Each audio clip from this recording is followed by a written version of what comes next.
श्री वाहिगुरु साहिब जी। हों आया दूरों चल के, मैं तकी तो सरनाए जियो। मैं आसा रखी चित में, मेरा सबो दुख गवाए जियो। फिरत फिरत प्रभ आया, परिया तो शरनाए। नानक की प्रभ बेनती, अपनी भगति लाए। मत सुमत तिरै वस स्वामी, हम जंत तू पुरख जंतैनी। जन नानक के प्रभ करते स्वामी, ज्यों भावै तिवै बुलैनी। तू समरथ वड्डा, मेरी मत थोरी राम। पाले अकिरत घना, पूरन दृष्ट तेरी राम। डंडौत बंदन अनक बार, सर्व कला समरथ। डोलन ते राखो प्रभु, नानक दे कर हथ। सुकहो टल गुर सेवियै, अहनस सहज सो। दर्शन परसे गुरु कै, जन्म मरण दुख होवै सिफत खसम दी।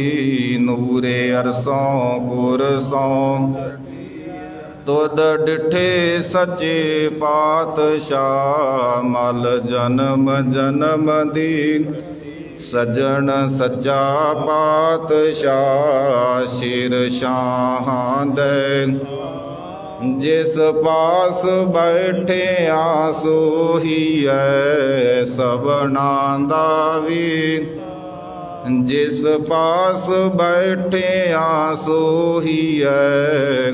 सबना दा विसाहु। सतनाम श्री वाहिगुरु साहिब जी। सतनाम श्री वाहिगुरु साहिब जी। जियो प्राण तन धन जिन साजिया, मात गर्भ मह राख निवाजिया। जियो प्राण तन धन जिन साजिया, मात गर्भ मह राख निवाजिया। तिस स्यों प्रीत छाड़ अनरता, काहू सिरै न लावना। तार अनुग्रह स्वामी मेरे,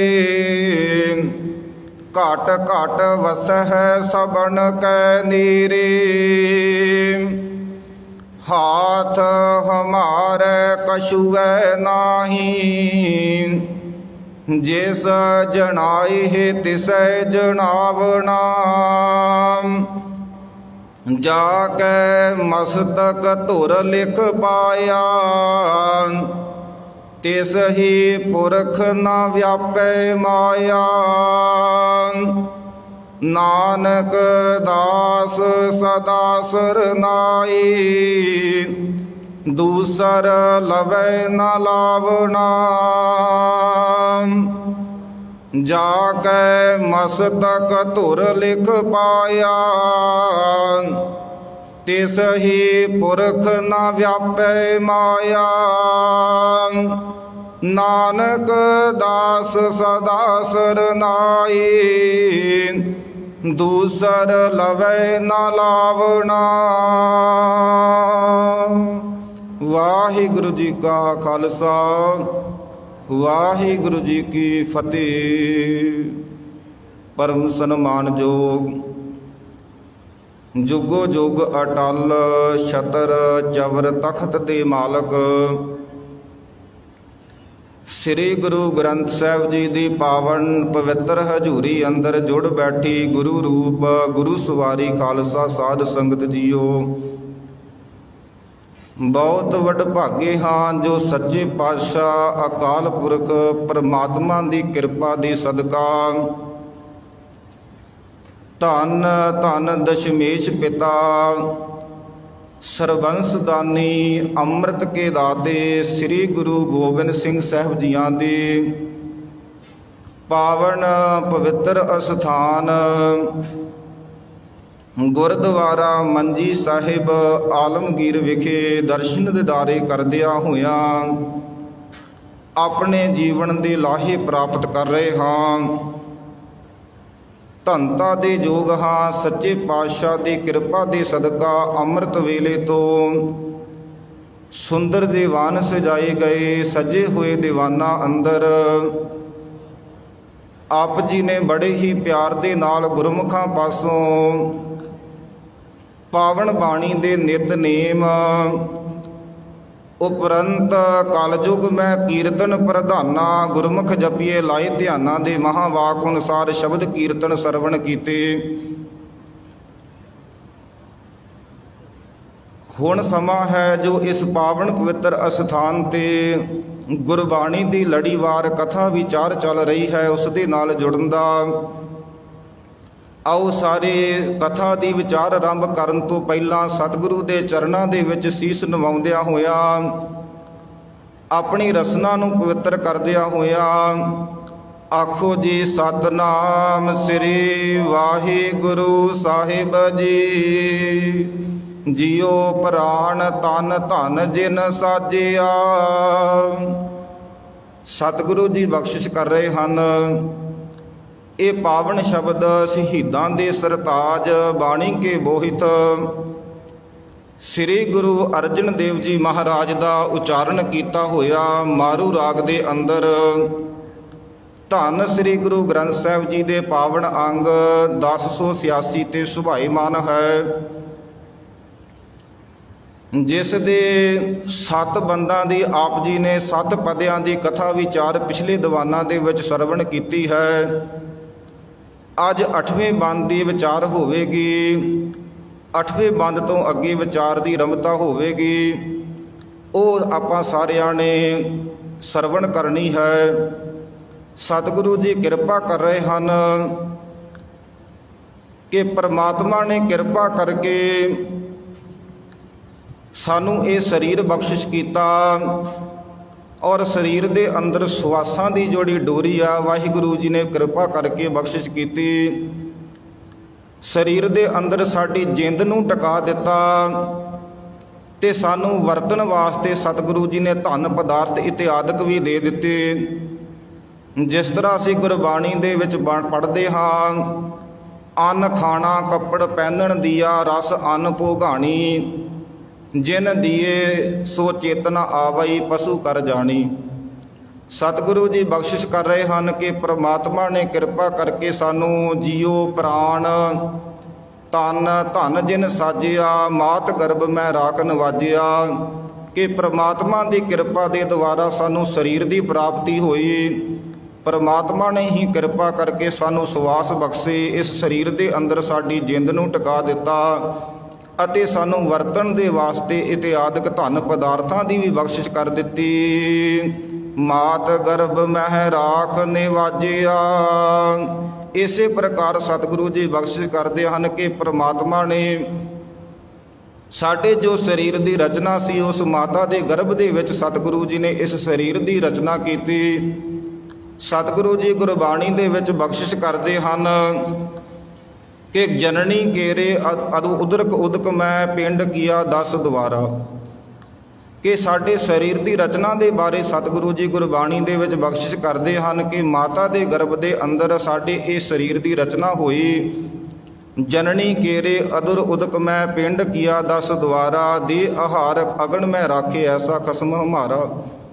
भाव के परमात्मा ने साडे शरीर की जो सिरजना वो माता के गर्भ के विच माता पिता के संजोग तो हुई, तो उत्थे परमात्मा ने साडी माता के गर्भ की अग दे विच साडी रखिया की। मात गर्भ में राख नवाजिया, राख तो भाव के परमात्मा ने सानू उत्थे निवाजना किया। असी गुरबाणी दे विच रोज़ ही ये पावन शब्द पढ़ते हाँ, प्रतपाल करे माता के उदर मैं सो क्यों मनो विसारीए, कि जो परमात्मा साडी माता के गर्भ दे विच साडी रखिया करदा है, जिथे होर कोई ताकत साडी रखिया नहीं कर सकती, होर कोई सानू उत्थे बचा नहीं सकता, ऐसी अवस्था दे विच साडी परमात्मा ने रखिया कीती, जिसनों असी गुरबाणी दे विच पढ़ना करते हाँ। तिथै तू समरथ जिथे कोई नाहे, उथे तेरी राख अग्नि उदर माहे, कि परमात्मा ने साडी उत्थे रखिया कीती। हुण रखिया किस तरह कीती? माता दे गर्भ दे विच साध संगत जी उस शब्द के द्वारा साडी परमात्मा ने रखिया कीती, कि साडे शरीर नूं उत्थे माता दे गर्भ की जो अग है वो पोह नहीं सकी। इस करके सतगुरु जी ने सानू गुरबाणी दे विच भेद दिता कि कैसी अवस्था दे विच परमात्मा ने सानू उस अवस्था दे विच नाम दे नाल जोड़िया। जैसे जनन जठर में प्राणी वो रहता नाम आधार, अनंद करे सास सास समारे ना पूहे अगनार।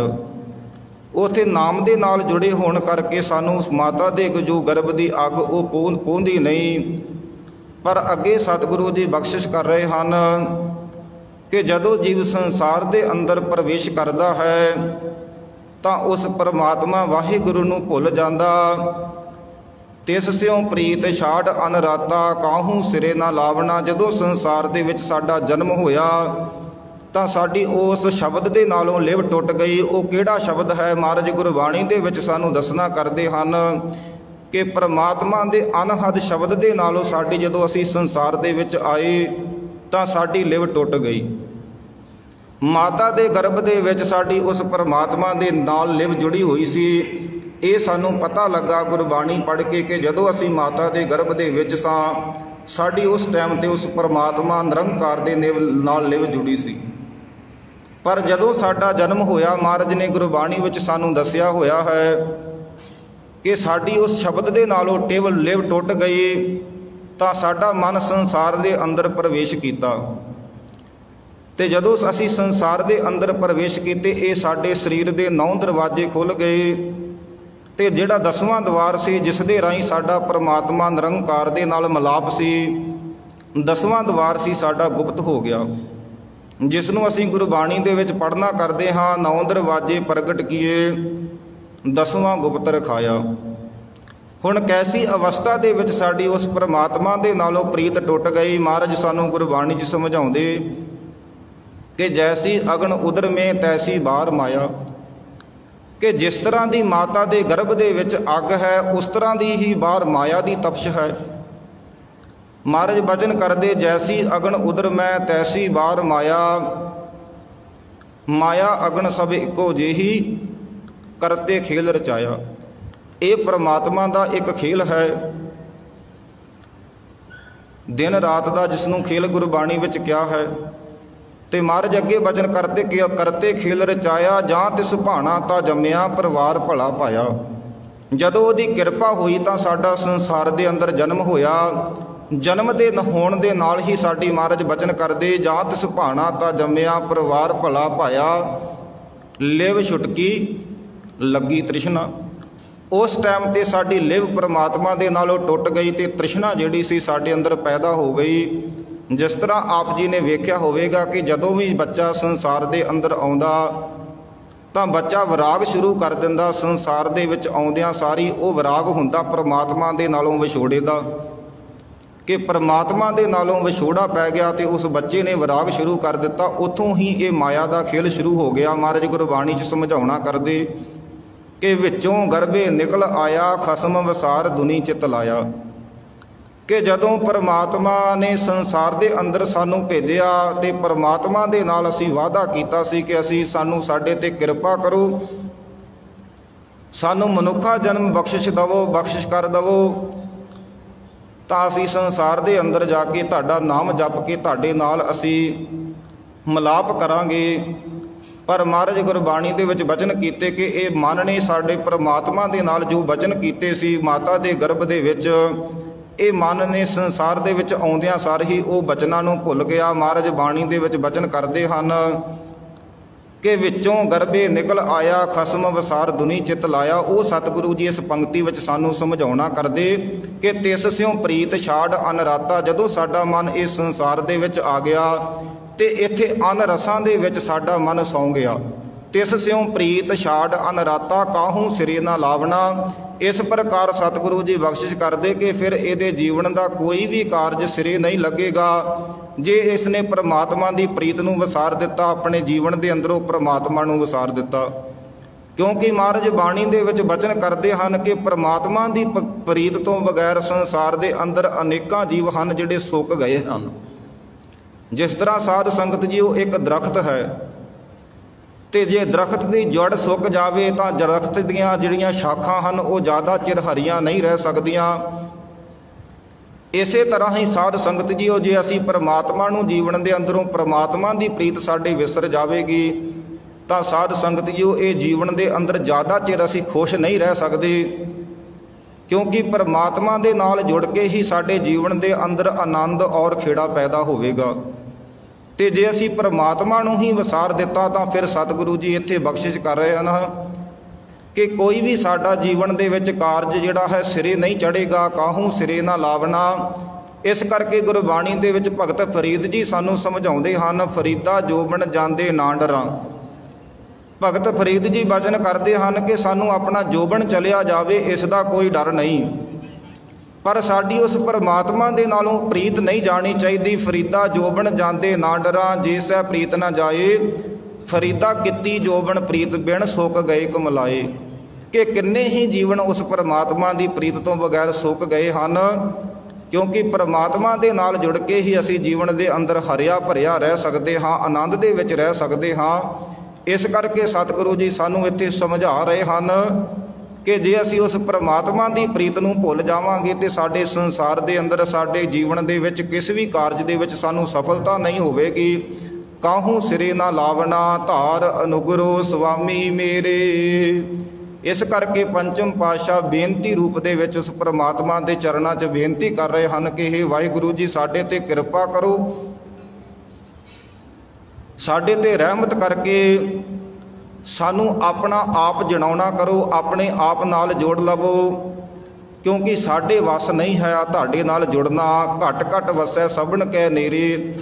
ਹੇ ਵਾਹਿਗੁਰੂ ਤੁਸੀਂ ਸਾਰਿਆਂ ਦੇ ਦਿਲਾਂ ਦੀ ਜਾਣਦੇ ਹੋ, ਸਾਰਿਆਂ ਦੇ ਅੰਦਰ ਬੈਠੇ ਹੋਏ ਹੋ। ਘਟ ਘਟ ਕੇ ਅੰਤਰ ਕੀ ਜਾਣਤ, ਭਲੇ ਬੁਰੇ ਕੀ ਪੀਰ ਪਛਾਣਤ। ਤੁਸੀਂ ਸਾਰਿਆਂ ਦੇ ਨੇੜੇ ਹੋ, ਸਾਰਿਆਂ ਦੀਆਂ ਦਿਲਾਂ ਦੀਆਂ ਜਾਣਦੇ ਹੋ। ਤੁਸੀਂ ਆਪ ਕਿਰਪਾ ਕਰਕੇ ਹਾਥ ਹਮਾਰੇ ਕਛੂ ਹੈ ਨਾਹੀ, ਕਿ ਹੇ ਵਾਹਿਗੁਰੂ ਸਾਡੇ ਹੱਥ ਦੇ ਵਿੱਚ ਕੁਛ ਨਹੀਂ ਹੈ। ਤੁਸੀਂ ਆਪ ਹੀ ਕਿਰਪਾ ਕਰਕੇ ਜਿਸ ਜਣਾਏ ਤਿਸੇ ਜਣਾਵਣਾ। ਤੁਹਾਡੀ ਕਿਰਪਾ ਦੇ ਦੁਆਰਾ ਜਿਸ ਨੂੰ ਤੁਸੀਂ ਜਣਾਓਗੇ ਉਹ ਹੀ ਤੁਹਾਨੂੰ ਜਾਣ ਸਕਦਾ ਹੈ। ਜਿਸ ਤਰ੍ਹਾਂ ਅਸੀਂ ਰੋਜ਼ ਹੀ ਰਹਿਰਾਸ ਸਾਹਿਬ ਦੀ ਬਾਣੀ 'ਚ ਪੜ੍ਹਦੇ ਹਾਂ ਕਿ ਜਿਸੈ ਜਣਾਏ ਸੋਈ ਜਨ ਜਾਣੇ, ਹਰ ਗੁਣ ਸਦ ਹੀ ਆਖ ਵਖਾਣੇ। ਪਰਮਾਤਮਾ ਜੀ ਸੱਚੇ ਪਾਤਸ਼ਾਹ ਪਰਮਾਤਮਾ ਦੇ ਚਰਨਾਂ ਦੇ ਵਿੱਚ ਬੇਨਤੀ ਕਰਦੇ ਹਨ ਕਿ ਹੇ ਵਾਹਿਗੁਰੂ ਜੀ ਕਿਰਪਾ ਕਰੋ, ਸਾਨੂੰ ਆਪਣੇ ਨਾਮ ਦਾ ਭੇਦ ਦੇ ਕੇ ਆਪਣਾ ਆਪ ਦਾ ਜਿਹੜਾ ਭੇਦ ਦੇ ਦੇਵੋ ਕਿ ਅਸੀਂ ਤੁਹਾਡੇ ਨਾਲ ਜੁੜ ਜਾਈਏ। ਜਾ ਕੇ ਮਸਤਕ ਧੁਰ ਲਿਖ ਪਾਇਆ।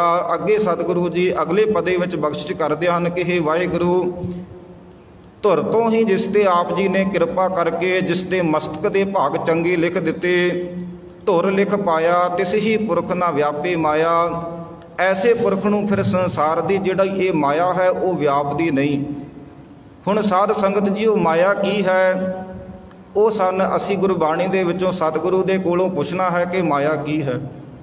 ਕਿਉਂਕਿ ਮਹਾਰਾਜ ਨੇ ਇੱਥੇ ਬਚਨ ਕੀਤੇ ਹਨ, ਤਿਸ ਹੀ ਪੁਰਖ ਨਾ ਵਿਆਪੇ ਮਾਇਆ, ਕਿ ਜਿਸ ਤੇ ਪਰਮਾਤਮਾ ਨੇ ਕਿਰਪਾ ਕਰ ਦਿੱਤੀ, ਧੁਰ ਤੋਂ ਹੀ ਜਿਸ ਦੇ ਚੰਗੇ ਕਰਮਾਂ ਦੀ ਮੋਹਰ ਲਾ ਦਿੱਤੀ, ਉਸ ਨੂੰ ਸੰਸਾਰ ਦੇ ਅੰਦਰ ਆਣ ਕੇ ਇਹ ਜਿਹੜਾ ਮਾਇਆ ਭਰਮ ਦੇ ਵਿੱਚ ਨਹੀਂ ਪਾ ਸਕਦੀ।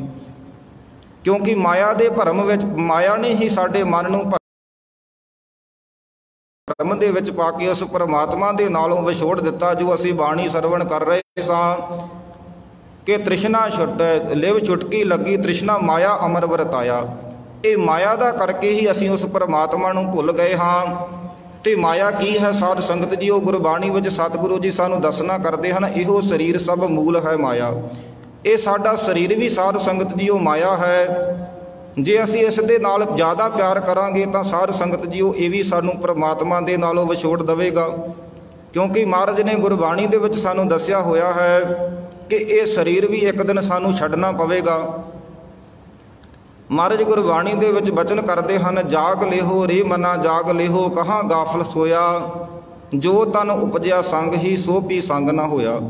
ਸਾਡੇ ਮਨ ਨੂੰ ਸਤਿਗੁਰੂ ਜੀ ਸਮਝਾਉਣਾ ਕਰਦੇ ਹਨ ਕਿ ਹੇ ਮਨਾ ਤੂੰ ਜਾਗ, ਕਿਉਂਕਿ ਤੈਨੂੰ ਇੱਕ ਦਿਨ ਇਹ ਸਰੀਰ ਤਿਆਗਣਾ ਪਵੇਗਾ। ਜਾਗ ਲਿਹੋ ਰੇ ਮਨਾ ਜਾਗ ਲਿਹੋ, ਕਹਾਂ ਗਾਫਲ ਸੋਇਆ, ਜੋ ਤਨ ਉਪਜਿਆ ਸੰਗ ਹੀ ਸੋ ਵੀ ਸੰਗ ਨਾ ਹੋਇਆ। ਸਭ ਤੋਂ ਵੱਡਾ ਤਾਂ ਸਾਧ ਸੰਗਤ ਜੀ ਉਹ ਭਰਮ ਹੈ, ਇਹ ਮਾਇਆ ਹੈ ਕਿ ਅਸੀਂ ਆਪਣੇ ਸਰੀਰ ਨੂੰ ਆਪਣਾ ਸਮਝਿਆ ਹੋਇਆ ਹੈ। ਸਾਧ ਸੰਗਤ ਜੀ ਉਹ ਇਹ ਸਰੀਰ ਸਾਡਾ ਨਹੀਂ ਹੈ, ਇਹ ਇੱਕ ਕਿਰਾਏ ਦਾ ਮਕਾਨ ਹੈ। ਜਿੰਨਾ ਚਿਰ ਇਸ ਦੇ ਅੰਦਰ ਸਵਾਸ ਚੱਲਦੇ ਹਨ ਉਹਨਾਂ ਚਿਰ ਹੀ ਅਸੀਂ ਰਹਿ ਸਕਦੇ ਹਾਂ। ਜਦੋਂ ਇਸ ਦੇ ਵਿੱਚੋਂ ਸਵਾਸ ਰੁਕ ਗਏ, ਪਰਮਾਤਮਾ ਨੇ ਸਵਾਸ ਰੋਕ ਦਿੱਤੇ, ਫਿਰ ਸਾਧ ਸੰਗਤ ਜੀਓ ਅਸੀਂ ਇਸ ਸੰਸਾਰ ਦੇ ਅੰਦਰ ਇੱਕ ਸਕਿੰਟ ਵੀ ਨਹੀਂ ਰਹਿ ਸਕਦੇ। ਇਸ ਕਰਕੇ ਇਹ ਸਰੀਰ ਸਾਡਾ ਨਹੀਂ। ਤਾਂ ਹੀ ਸਾਨੂੰ ਗੁਰਬਾਣੀ 'ਚ ਸਤਿਗੁਰੂ ਜੀ ਸਮਝਾਉਣਾ ਕਰਦੇ, ਜਬ ਲਗ ਜੋਬਨ ਸਾਸ ਹੈ ਤਬ ਲਗ ਇਹੋ ਤਨ ਦੇ, ਕਿ ਜਿੰਨਾ ਚਿਰ ਇਸ ਸਵਾਸ ਸਰੀਰ ਦੇ ਅੰਦਰ ਸਵਾਸ ਚੱਲਦੇ ਹਨ ਉਹਨਾਂ ਚਿਰ ਹੀ ਇਹ ਸਰੀਰ ਸਾਡਾ ਹੈ। ਜਿਸ ਦਿਨ ਇਹ ਸਰੀਰ ਦੇ ਵਿੱਚੋਂ ਸਾਡੇ ਸਵਾਸ ਰੁਕ ਗਏ ਉਸ ਦਿਨ ਇਹ ਸਰੀਰ ਵੀ ਬੇਗਾਨਾ ਹੋ ਜਾਵੇਗਾ, ਜਿਸ ਦੇ ਨਾਲ ਅਸੀਂ ਸਭ ਤੋਂ ਜ਼ਿਆਦਾ ਪਿਆਰ ਕਰਦੇ ਹਾਂ। ਇਸ ਕਰਕੇ ਸਾਨੂੰ ਗੁਰਬਾਣੀ ਦੇ ਵਿੱਚ ਸਤਿਗੁਰੂ ਜੀ ਸਮਝਾਉਣਾ ਕਰਦੇ ਹਨ ਕਿ ਜਿਨ੍ਹਾਂ ਗੁਰਮੁਖਾਂ 'ਤੇ ਪਰਮਾਤਮਾ ਨੇ ਕਿਰਪਾ ਕਰ ਦਿੱਤੀ ਉਹਨਾਂ ਨੇ ਫਿਰ ਇਸ ਮਾਇਆ ਦੇ ਨਾਲ ਉਹਨਾਂ ਨੇ ਪਿਆਰ ਨਹੀਂ ਪਾਇਆ, ਇਸ ਮਾਇਆ ਨੂੰ ਆਪਣਾ ਨਹੀਂ ਸਮਝਿਆ, ਭਾਵ ਕਿ ਉਹਨਾਂ ਨੇ ਸਰੀਰ ਨੂੰ ਆਪਣਾ ਨਹੀਂ ਸਮਝਿਆ। ਉਹਨਾਂ ਨੂੰ ਪਤਾ ਲੱਗ ਗਿਆ ਕਿ ਇਸ ਸੰਸਾਰ ਦੇ ਅੰਦਰ ਜੋ ਕੁਝ ਵੀ ਦਿਖ ਰਿਹਾ ਹੈ ਸੰਸਾਰ ਦੇ ਵਿੱਚ ਇਹ ਸਭ ਝੂਠ ਹੈ। ਜਿਸ ਨੂੰ ਅਸੀਂ ਬਾਣੀ ਦੇ ਵਿੱਚ ਪੜ੍ਹਨਾ ਕਰਦੇ ਹਾਂ, ਜਗ ਰਚਨਾ ਸਭ ਝੂਠ ਹੈ, ਜਾਨ ਲਿਹੋ ਰੇ ਮੀਤ, ਕਹਿ ਨਾਨਕ ਥਿਰ ਨਾ ਰਹੇ, ਜਿਉਂ ਬਾਲੂ ਕੀ ਭੀਤ। ਉਹਨਾਂ ਨੂੰ ਇਹ ਪਤਾ ਲੱਗ ਗਿਆ ਕਿ ਰਾਮ ਗਇਓ ਰਾਵਣ ਗਇਓ, ਜਾਕੋ ਬਹੁ ਪਰਿਵਾਰ, ਕਹੋ ਨਾਨਕ ਥਿਰ ਕਛ ਨਹੀਂ, ਸੁਪਨੇ ਜਿਉਂ ਸੰਸਾਰ। ਉਹਨਾਂ ਨੂੰ ਪਤਾ ਲੱਗ ਗਿਆ ਕਿ ਇਹ ਇੱਕ ਸੁਪਨੇ ਦੀ ਨਿਆਈ ਹੈ। ਜਿਸ ਤਰ੍ਹਾਂ ਸਾਧ ਸੰਗਤ ਜੀ ਉਹ ਰਾਤ ਦੇ ਸਮੇਂ ਸਾਨੂੰ ਸੁਪਨਾ ਆਉਂਦਾ, ਪਰ ਜਦੋਂ ਸਾਡੇ ਸਾਧ ਸੰਗਤ ਜੀ ਉਹ ਨੇਤਰ ਖੁੱਲ੍ਹਦੇ ਸਾਨੂੰ ਜਾਗ ਆਉਂਦੀ ਤਾਂ ਉਹ ਸੁਪਨਾ ਸਭ ਕੁਝ ਝੂਠ ਸਾਨੂੰ ਪਤਾ ਲੱਗ ਜਾਂਦਾ ਕਿ ਇਹ ਤੇ ਅਸੀਂ ਇੱਕ ਸੁਪਨੇ ਦੇ ਵਿੱਚ ਸਾਂ।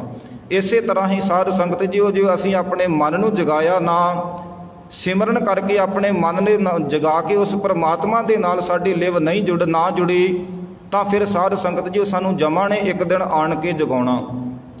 ਤੇ ਜਿਸ ਦਿਨ ਸਾਡੇ ਮਨ ਨੂੰ ਉਹ ਜਮ ਆਣ ਕੇ ਸਾਧ ਸੰਗਤ ਜੀ ਉਹ ਜਗਾਉਣਗੇ ਤਾਂ ਮਹਾਰਾਜ ਬਚਨ ਕਰਦੇ ਹਨ, ਜਮ ਕਾ ਡੰਡ ਪਰਿਓ ਸਿਰ ਉੱਪਰ ਤਬ ਸੋਵਤ ਤੇ ਜਾਗਿਓ। ਫਿਰ ਉਸ ਟਾਈਮ ਤੇ ਸਾਡਾ ਮਨ ਜਦੋਂ ਜਾਗੇਗਾ ਤੇ ਫਿਰ ਇਸ ਨੂੰ ਪਤਾ ਲੱਗੇਗਾ, ਕਹਾਂ ਹੋਤ ਅਬ ਕੇ ਪਛਤਾਏ ਛੂਟਤ ਨਾਹਿ ਨ ਭਾਗਿਓ। ਫਿਰ ਉਸ ਦਿਨ ਇਸ ਮਨ ਨੂੰ ਪਤਾ ਲੱਗੇਗਾ ਕਿ ਇਹ ਤਾਂ ਸਾਰਾ ਮੈਂ ਝੂਠ ਦੇ ਨਾਲ ਹੀ ਇੱਕ ਸੁਪਨੇ ਦੀ ਤਰ੍ਹਾਂ ਹੀ ਮੇਰਾ ਜੀਵਨ ਲੰਘ ਗਿਆ। ਜਗ ਜੀਵਨ ਐਸਾ ਸੁਪਨੇ ਜੈਸਾ ਜੀਵਨ ਸੁਪਨ ਸਮਾਨੰ।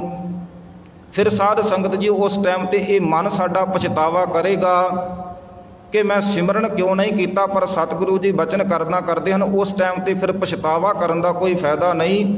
ਜੇ ਜੀਵਨ ਦੇ ਅੰਦਰ ਹੀ ਅਸੀਂ ਕੋਈ ਪਛਤਾਵਾ ਸ਼ੁਰੂ ਨਾ ਕੀਤਾ, ਹੁਣ ਤੋਂ ਹੀ ਅਸੀਂ ਪਰਮਾਤਮਾ ਨੂੰ ਜੇ ਯਾਦ ਨਹੀਂ ਕਰਦੇ, ਫਿਰ ਅੰਤਮ ਸਮੇਂ ਮਹਾਰਾਜ ਬਚਨ ਕਰਦੇ, ਕਹਾਂ ਹੋਤ ਅਬ ਕੇ ਪਛਤਾਏ ਛੂਟਤ ਨਾਹੇ ਨਾ ਭਾਗਿਓ।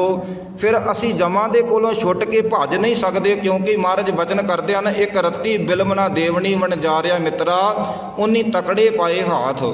ਉਹ ਤਕੜੇ ਹੱਥ ਪਾ ਲੈਣਗੇ ਸਾਨੂੰ, ਇੱਕ ਰੱਤੀ ਵੀ ਸੰਸਾਰ ਦੇ ਅੰਦਰ ਸਾਨੂੰ ਫਿਰ ਜਿਹੜਾ ਰਹਿਣ ਨਹੀਂ ਦੇਣਗੇ, ਸਮਾਂ ਨਹੀਂ ਦੇਣਗੇ। ਭਾਵ ਇਸ ਕਰਕੇ ਸਤਿਗੁਰੂ ਜੀ ਬਖਸ਼ਿਸ਼ ਕਰਦੇ ਹਨ ਕਿ ਹੇ ਭਾਈ, ਤੁਸੀਂ ਇਹ ਸਵਾਸ ਰਹਿੰਦਿਆਂ ਹੋਇਆਂ ਅਸੀਂ ਇਸ ਆਪਣੇ ਮਨ ਨੂੰ ਜਗਾਉਣਾ ਹੈ।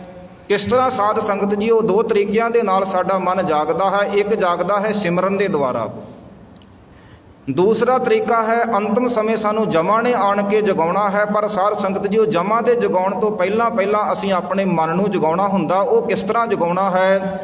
ਤੁਸੀਂ ਅੱਜ ਦਾ ਪਾਵਨ ਹੁਕਮਨਾਮਾ ਸਰਵਣ ਕੀਤਾ ਹੋਵੇਗਾ कि असी मन नूं किस तरह जगाउणा है। जदों असी सिमरन करना है, ज़्यादातर जदों जीव सिमरन करते हैं, बाणी पढ़ते हैं, तो जीवां दा सवाल हुंदा है कि साडा जो मन है ये टिकदा नहीं, क्योंकि असी गुरु के दसे हुए अनुसार जदों अभ्यास नहीं करांगे तो साडा साध संगत जीओ ये मन कदी माया तो रहत नहीं होवेगा। क्योंकि साध संगत जीओ इत्थे सतगुरु ने दसिया होया है, तिस ही पुरख ना व्यापे माया। एक माया है दृष्टमान माया, जिस शरीर तो जो भी असी वेख रहे हैं, ये शरीर तो लग के जो भी इन्हां अखां दे नाल असी वेखदे हां, ये सब माया है। तो दूसरी साध संगत जी दो प्रकार की माया है। एक माया है साडे विचारां रूपी माया, एक सूक्ष्म माया है जो किस नूं दिख नहीं रही, पर सारियां दे अंदर वो माया अपना प्रभाव पा रही है। हुण वो किहड़ी माया है, उहदे बारे भी महाराज गुरबाणी विच सानूं दसदे हन। त्रै गुण माया भरम भुलाया जन्म मरण का संसा। वो माया है साध संगत जी ये त्रै गुणा रूपी माया, विचारां रूपी माया, कि विचार साडे अंदर लगातार दिन रात विचार फुरने चलते रहते हैं। सिमरन भी करते हाँ, बाणी भी पढ़ते हाँ, पर साडा जिहड़ा मन है वो कदी भी विचारां तो रहत नहीं हुंदा। इस करके सतगुरु जी ने बाणी दे विच वचन कीते हैं कि एक माया है दृष्टमान, जो सानू इन्हां अखां दे नाल दिख रही है संसार दी माया। एक माया है सूक्ष्म, वो सूक्ष्म माया किहड़ी है जिस दे बारे सानू गुरबाणी च सतगुरु दसना करते हैं कि नह दीसे नह मुख ते सुणीए। ना तो वो माया दिखती है, साडे ते लुक के वार करती है। नह दीसे नह मुख ते सुणीए नह मोहे ओ डीटी, ऐसी ठगौरी पाए भुलावे मन सब के लागे मिट्टी। साध संगत जी ऐसा भरम पाउंदी है, साडे सारियां दे मनां नूं वो माया मिठी लगती है। भाव के जिहड़े साडे अंदर माड़े चंगे विचार आउंदे हन, ये सब माया है। इस करके सतगुरु जी सानू गुरबाणी दे विच दसना करते हैं कि ये विचार कौन साडे अंदर पैदा करते हैं माड़े चंगे। वो भी सतगुरु जी सानू गुरबाणी दे विच दसना करते हैं कि ये जिहड़े माया दे 5 चोर हैं, काम क्रोध लोभ मोह हंकार, ये साडे अंदर माड़े चंगे विचार पैदा करते हैं। महाराज बाणी दे विच वचन करते हैं, पंचदूत चितवे वकारा मोह माया का ये पसारा। ये सब माया का पसारा है, जिहड़े साडे अंदर विचार और फुरने ये 5 चोर पैदा करते हैं। जिन्ना चिर सानू इन्हां पईयां चोरां दे बारे नहीं पता लगेगा कि 5 चोर किस तरह साडे मन नूं माया दे भरम दे विच सुवा दिंदे हन। साध संगत जी माया दे विच ये विचारां दे विच साडा मन सुत्ता है, जिसनूं असीं रोज़ ही आनंद साहिब दी बाणी च पढ़दे हां कि तिही गुणी संसार भ्रम सुत्ता सुत्तियां रहण विहाणी। कि जीव का ये माया दे विच सुत्तिया ही जीवन लंघ जाता, पर जीवन दे विच कदी भी जिहड़ा जीव ये मन नूं जगाउण दी कोशिश नहीं करता। पर सतगुरु दी जदों हुण आपां सतगुरु दी किरपा दे द्वारा संगत दे विच आउंदे हां, इत्थे आण के फिर सानूं पता लग जांदा कि असीं सुत्ते होए मन नूं किस तरह जगाउणा है। जिस तरह अज दे पावन मुख वाक दे विच सतगुरु ने सानूं भेद दिता, अंतर गुर आराधना जिहवा जप गुर नाओ, नेत्री सतगुर पेखना श्रवणी सुनना गुर नाओ। कि अपनी रसना दे नाल असीं सिमरन करना है और अपने कन्नां दे नाल सरवण करना है। जदों असीं अपनी रसना दे नाल सिमरन करके उसनूं अपने कन्नां दे द्वारा सरवण करांगे साध संगत जीओ, इस तरह फिर साडे मन दे अंदर विचार नहीं पैदा होणगे। साडा सिमरन दे नाल जुड़ के लगातार जदों असीं सिमरन बोल के करदे हां वाह गुरु, इस तरह साध संगत जीओ जद असीं सिमरन दे नाल जुड़ांगे तो साध संगत जीओ ये मन साडा विचारां तो रहत हो जाएगा, भाव के जागत अवस्था दे विच आ जाएगा। इस करके सतगुरु जी सानू समझाउणा करदे, सिमर सिमर गुर सतगुर अपना सोया मन जगाई। कि सिमरन करके असीं अपने मन नूं जगाउणा है। जदों साडा मन जागत अवस्था दे विच आ जाएगा तो फिर उस अवस्था दे विच सतगुरु जी ने इत्थे दस्सिया होया है, तिस ही पुरख ना व्यापे माया। ऐसे पुरख नूं फिर ये माया नहीं व्यापदी ਜਿਹੜੇ पुरख सुते हुए मन नूं जगा लेंदे हन। हुण साध संगत जी असीं अपने अंदर सारिਆਂ ने विचार करके वेखणी है कि साडा मन किते भरम दे विच सुत्ता ते नहीं होया, किते साडा मन इन्हां पईयां दे नाल प्यार तां नहीं पा के बैठा इन्हां पईयां चोरां दे नाल। क्योंकि साध संगत जी परमात्मा दे नालों साडा विछोड़ा पाउण वाले ये 5 हन। गुरबाणी दे विच सतगुरु जी दसना करदे हन, पंच दूत मिल पिरों विछोड़ी। इन्हां पईयां चोरां ने ही सानू उस परमात्मा दे नालों विछोड़िया होया है। क्योंकि इन्हां दे कोल भी ट्रेनिंग है, इन्हां दी भी मालक ने परमात्मा ने ही ड्यूटी लाई हुई है कि संसार के अंदर जिथे साडे मन नूं परमात्मा ने भेजिया उत्थे ही माया भी पैदा कर दित्ती साडे मन नूं भरमाउण वास्ते। तां मालक साडे अंदर बैठ के ही घट घट वसे सबन के नेरे साडे अंदर बैठ के साडे नेड़े बैठ के ही साडे मन नूं वेख रहे हन कि मन का प्यार किस दे नाल है, मन मेरे नाल प्यार करता है कि जां ये माया दे पईयां चोरां दे नाल प्यार करता है। हुण साध संगत जी कोई विरला ही मनुख है जिहड़ा इन्हां अपने अंदरों इन्हां पईयां नूं मार के ते उस परमात्मा दे नाल लिव जोड़ लवे। महाराज बाणी दे विच वचन करदिआं करदे हन कि पंचो लरका जार के रहे लाम लिव लाग। कोई विरला ही है जिहड़ा इन्हां पईयां दे नालों जिहड़ा इन्हां नूं साड़ के ते उस परमात्मा दे नाल लिव जोड़दा है। ज़्यादातर जीव संसार दे अंदर इन्हां पईयां दे भरम दे विच इन्हां पईयां दे वस दे विच आ जांदे हन।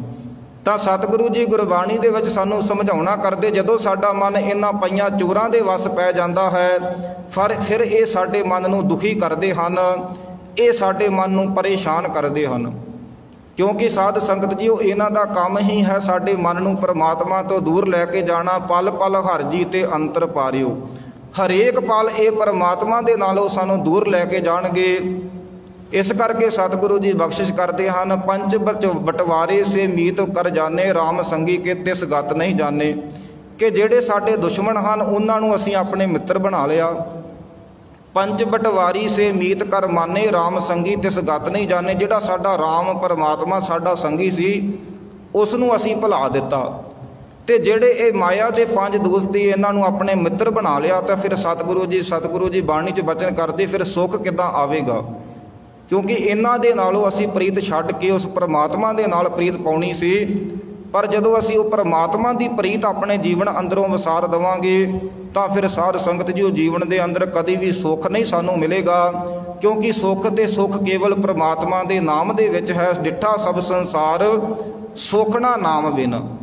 हुण संसार के अंदर जे असीं झाती मार के वेख लईए तो साध संगत जी किसी भी मनुख दे कोल तुसीं जाके बैठो उस दे नाल वचन करो। दो चार वचन करन तो बाद वो अपने दुख तुहानूं दसने शुरू कर देवेगा। क्योंकि जे जीव नाम दे नाल जिहड़ा नहीं जुड़िया होवेगा वो संसार दे अंदर दुखी होवेगा। इस करके सतगुरु जी बाणी च वचन समझाउणा करदे कि किस पै खोलो गंठड़ी दुखी पर आया। अपनी जिहड़ी असीं किस दे नाल गंढ खोलीए संसार दे अंदर सारे ही संसार दे अंदर दुखी हन। किस पै खोलो गंठड़ी दुखी पर आया जगत सुबाया कौन जाने बिद मेरिया। हुण सारे ही आपो अपने दुखों करके दुखी हैं। इस करके साडे जिहड़ी मन की अवस्था उसनूं कौन जाने। क्योंकि जे किसी दे कोलों असीं अपना एक दुख रोंदे हाँ तो अगों जीव साध संगत जी सानूं अपने चार दुख सुना जाता है तो फिर सुख सानूं किद्दां मिलेगा। इस करके सतगुरु जी गुरबाणी दे विच समझाउणा करदे कि संसार के अंदर कोई भी सुखी नहीं है।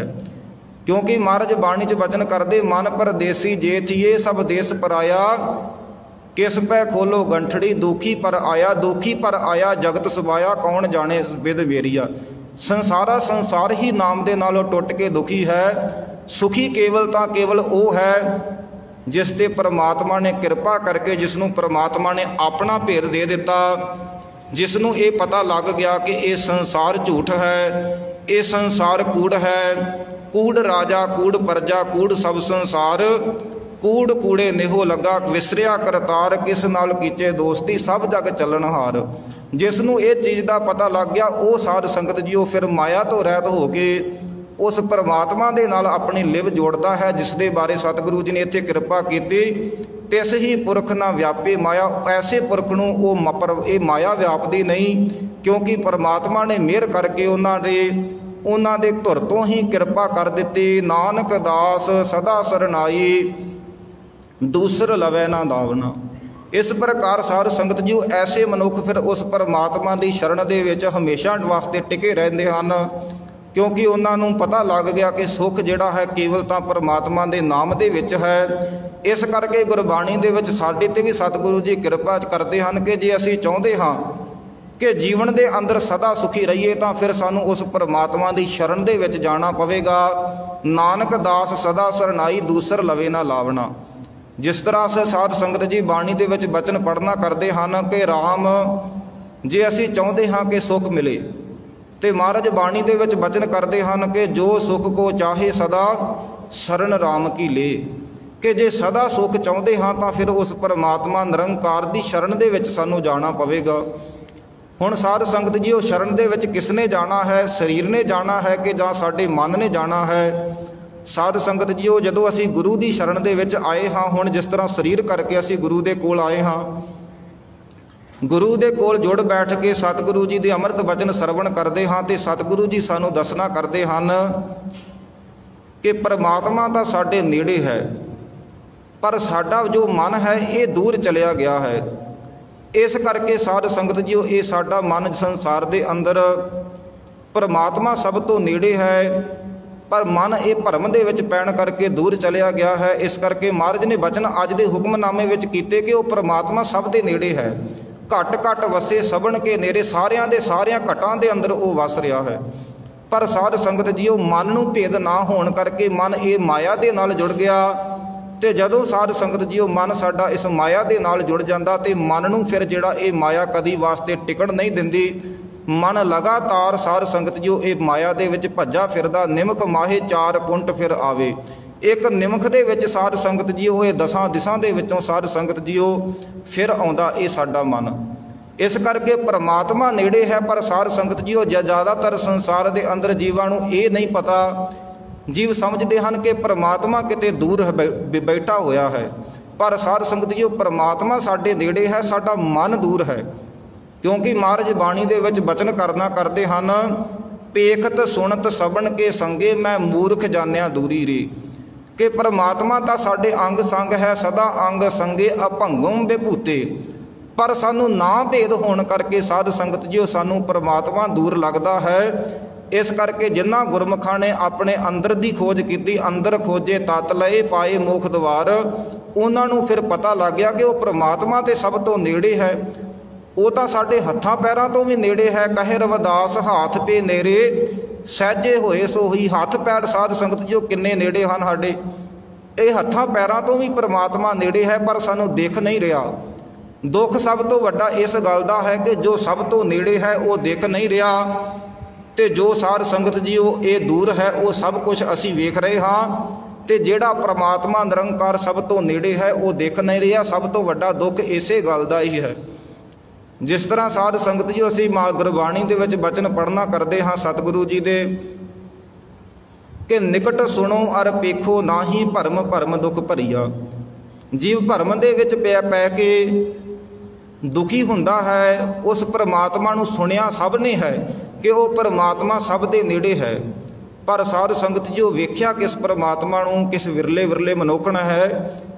ਸਤਿਗੁਰੂ ਜੀ ਬਚਨ ਕਰਨਾ ਕਰਦੇ ਹਨ ਕਿ ਨਿਕਟ ਸੁਣੋ ਅਰ ਪੇਖੋ ਨਾਹੀ। ਅਸੀਂ ਸੁਣਿਆ ਤੇ ਹੈ ਕਿ ਉਹ ਪਰਮਾਤਮਾ ਨੇੜੇ ਹੈ, ਪਰ ਉਸ ਨੂੰ ਵੇਖਿਆ ਨਹੀਂ ਹੈ। ਨਿਕਟ ਸੁਣੋ ਅਰ ਪੇਖੋ ਨਾਹੀ ਭਰਮ ਭਰਮ ਦੁੱਖ ਭਰੀਆ। ਇਹੋ ਹੀ ਸਭ ਤੋਂ ਵੱਡਾ ਭਰਮ ਹੈ ਕਿ ਜੋ ਸਭ ਤੋਂ ਨੇੜੇ ਹੈ ਉਹ ਦਿਖ ਨਹੀਂ ਰਿਹਾ। ਹੁਣ ਸਾਧ ਸੰਗਤ ਜੀ ਜੇ ਅਸੀਂ ਉਸ ਨੂੰ ਵੇਖਣਾ ਚਾਹੁੰਦੇ ਹਾਂ, ਉਸ ਦੇ ਨਾਲ ਜੁੜਨਾ ਚਾਹੁੰਦੇ ਹਾਂ, ਤਾਂ ਸਾਨੂੰ ਗੁਰੂ ਦੀ ਸ਼ਰਨ ਵਿੱਚ ਆਣ ਕੇ ਗੁਰੂ ਦੇ ਅਨੁਸਾਰ ਚੱਲਣਾ ਪਵੇਗਾ। ਕਿਉਂਕਿ ਮਹਾਰਾਜ ਬਚਨ ਕਰਦੇ ਹਨ ਕਿ ਉਹ ਸਾਰਿਆਂ ਦੇ ਅੰਦਰ ਪਰਮਾਤਮਾ ਨਿਰੰਕਾਰ ਦੀ ਜੋਤ ਹੈ। ਉਹ ਜੋਤ ਸਾਧ ਸੰਗਤ ਜੀ ਉਹ ਗੁਪਤ ਹੈ। ਤੇ ਜਦੋਂ ਅਸੀਂ ਗੁਰੂ ਦੇ ਸ਼ਰਨ ਦੇ ਵਿੱਚ ਆ ਕੇ ਗੁਰੂ ਦੇ ਕਹੇ ਅਨੁਸਾਰ ਚੱਲਾਂਗੇ ਤਾਂ ਸਾਡੇ ਅੰਦਰ ਉਹ ਸਹਿਜ ਸੁਭਾਈ ਸਾਡੇ ਅੰਦਰ ਜੋਤ ਪ੍ਰਗਟ ਹੋ ਜਾਵੇਗੀ।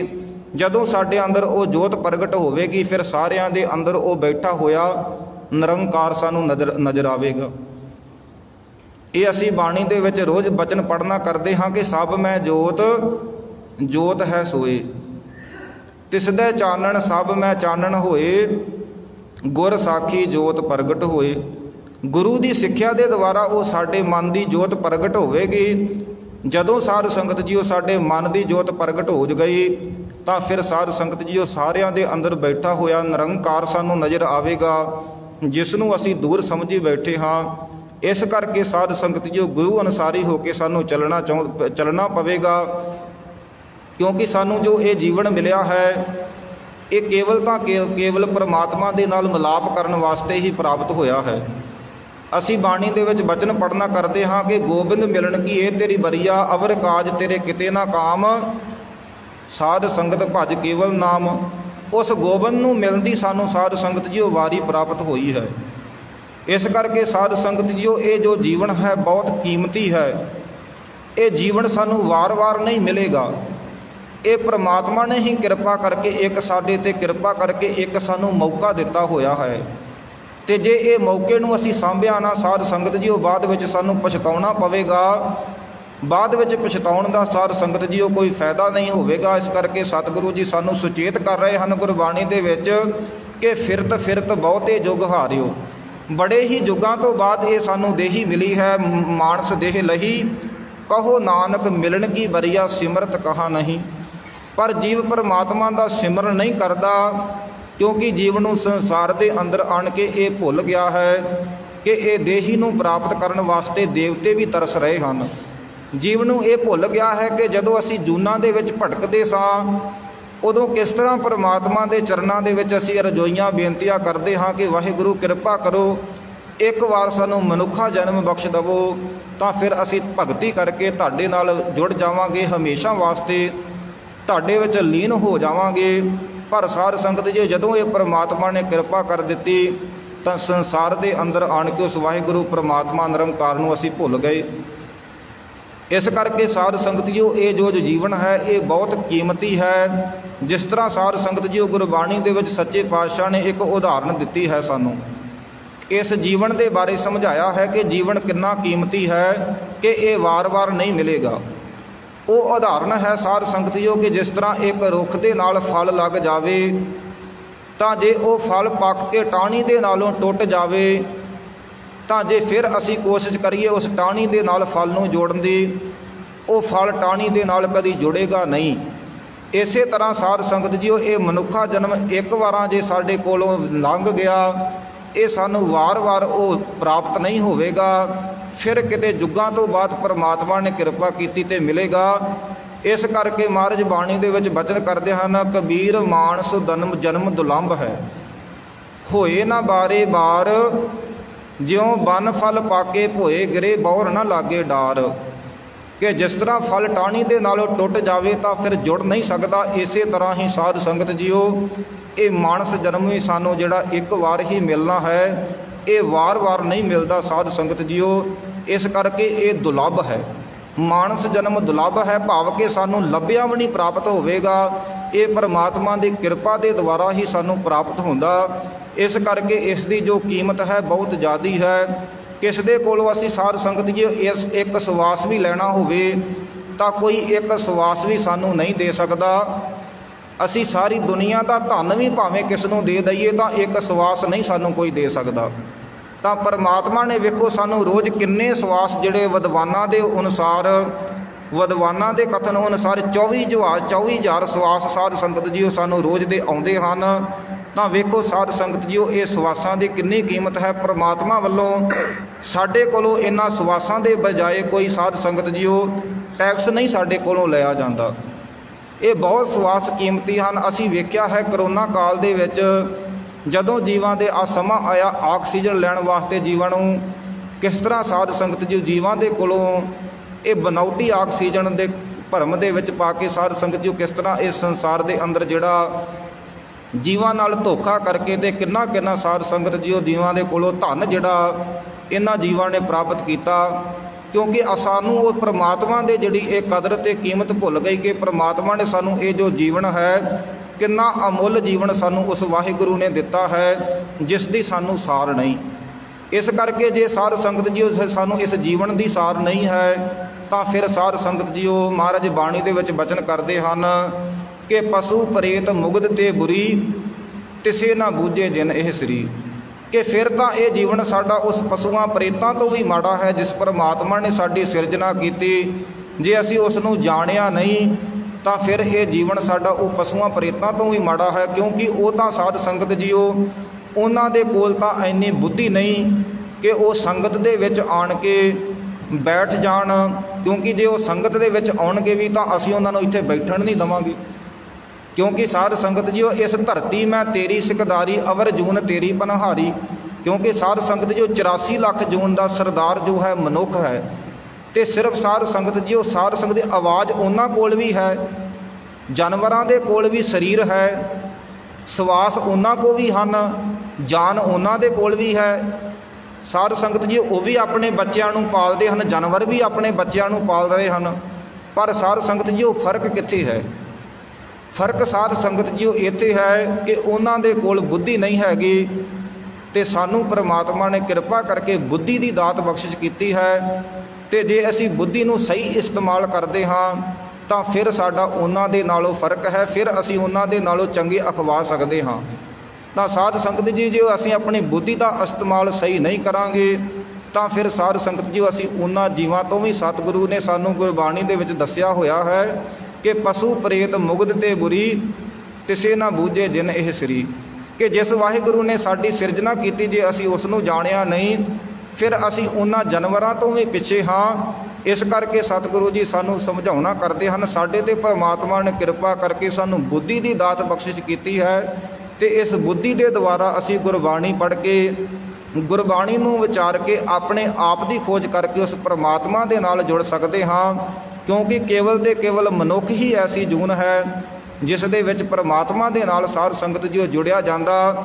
ਕਿਉਂਕਿ ਸਾਧ ਸੰਗਤ ਜੀ ਉਹ ਦੇਵਤੇ ਵੀ ਇਸ ਮਨੁੱਖਾ ਜਨਮ ਨੂੰ ਤਰਸ ਰਹੇ ਹਨ, ਕਿਉਂਕਿ ਉਹਨਾਂ ਨੂੰ ਵੀ ਇਹ ਸਰੀਰ ਨਹੀਂ ਹੈਗਾ। ਉਹ ਸੂਖਮ ਰੂਪ ਦੇ ਵਿੱਚ ਪਰਮਾਤਮਾ ਦੇ ਚਰਨਾਂ ਦੇ ਵਿੱਚ ਬੇਨਤੀਆਂ ਕਰਦੇ ਹਨ ਕਿ ਸਾਡੇ 'ਤੇ ਕਿਰਪਾ ਕਰੋ, ਸਾਨੂੰ ਮਨੁੱਖਾ ਜਨਮ ਬਖਸ਼ ਦੇਵੋ, ਤਾਂ ਅਸੀਂ ਵੀ ਤੁਹਾਡੇ ਸਿਮਰਨ ਕਰਕੇ ਤੁਹਾਡੇ ਵਿੱਚ ਸਦਾ ਵਾਸਤੇ ਲੀਨ ਹੋ ਜਾਈਏ। ਪਰ ਸਾਧ ਸੰਗਤ ਜੀ ਉਹ ਜਿਹੜੇ ਦੇਵਤੇ ਇਸ ਦੇਹੀ ਨੂੰ ਤਰਸ ਰਹੇ ਹਨ ਉਹ ਅੱਜ ਦੇ ਸਮੇਂ ਵਿੱਚ ਦੇਹੀ ਸਾਡੇ ਕੋਲ ਹੈ। ਮਹਾਰਾਜ ਬਾਣੀ ਦੇ ਵਿੱਚ ਬਚਨ ਕਰਦੇ ਹਨ, ਇਸ ਦੇਹੀ ਕੋ ਤਰਸੇ ਦੇਵ ਸੋ ਦੇਹੀ ਭਜ ਹਰ ਕੀ ਸੇਵ, ਭਜੋ ਗੋਬਿੰਦ ਭੂਲ ਮਤ ਜਾਹੋ ਮਾਨਸ ਜਨਮ ਕਾ ਇਹੀ ਲਾਹੋ। ਹੁਣ ਮਾਨਸ ਜਨਮ ਦਾ ਜੋ ਲਾਹਾ ਹੈ ਉਹ ਇਹੋ ਹੀ ਹੈ ਜੋ ਅੱਜ ਦੇ ਪਾਵਨ ਮੁੱਖ ਵਾਚ ਵਿੱਚ ਸਤਿਗੁਰੂ ਜੀ ਨੇ ਸਾਡੇ 'ਤੇ ਬਖਸ਼ਿਸ਼ ਕੀਤੀ ਹੈ ਕਿ ਸਾਨੂੰ ਪਰਮਾਤਮਾ ਨੇ ਇਹ ਜੀਵਨ ਦਿੱਤਾ ਹੈ ਤੇ ਉਸ ਦੇ ਨਾਲ ਅਸੀਂ ਪ੍ਰੀਤ ਪਾਉਣੀ ਹੈ। ਕਿਉਂਕਿ ਜ਼ਿਆਦਾਤਰ ਜੀਵਾਂ ਨੇ ਸੰਸਾਰ ਦੇ ਅੰਦਰ ਆਣ ਕੇ ਉਸ ਦੀ ਪ੍ਰੀਤ ਨੂੰ ਵਿਸਾਰ ਦਿੱਤਾ ਹੈ। ਤਿਸ ਸਿਉ ਪ੍ਰੀਤ ਛਾੜ ਅਨ ਰਾਤਾ, ਉਸ ਵਾਹਿਗੁਰੂ ਦੀ ਪ੍ਰੀਤ ਨੂੰ ਵਿਸਾਰ ਕੇ ਤੇ ਅਨ ਰਸਾਂ ਦੇ ਵਿੱਚ ਪੈ ਕੇ ਮਨੁੱਖ ਨੇ ਇਹ ਆਪਣੇ ਜੀਵਨ ਨੂੰ ਜਿਹੜਾ ਨਿਰਾਰਥ ਕਰ ਲਿਆ ਹੈ। ਇਸ ਨੂੰ ਆਕਾਰਥ ਕਰਨ ਵਾਸਤੇ ਸਤਿਗੁਰੂ ਨੇ ਸਾਨੂੰ ਅੱਜ ਦੇ ਪਾਵਨ ਮੁੱਖ ਵਾਕ ਵਿੱਚ ਉਸ ਪਰਮਾਤਮਾ ਦੀ ਪ੍ਰੀਤ ਦੇ ਪ੍ਰਥਾਏ ਸਮਝਾਉਣਾ ਕੀਤਾ ਹੈ ਕਿ ਉਸ ਪਰਮਾਤਮਾ ਦੇ ਨਾਲ ਅਸੀਂ ਪ੍ਰੀਤ ਪਾਉਣੀ ਹੈ।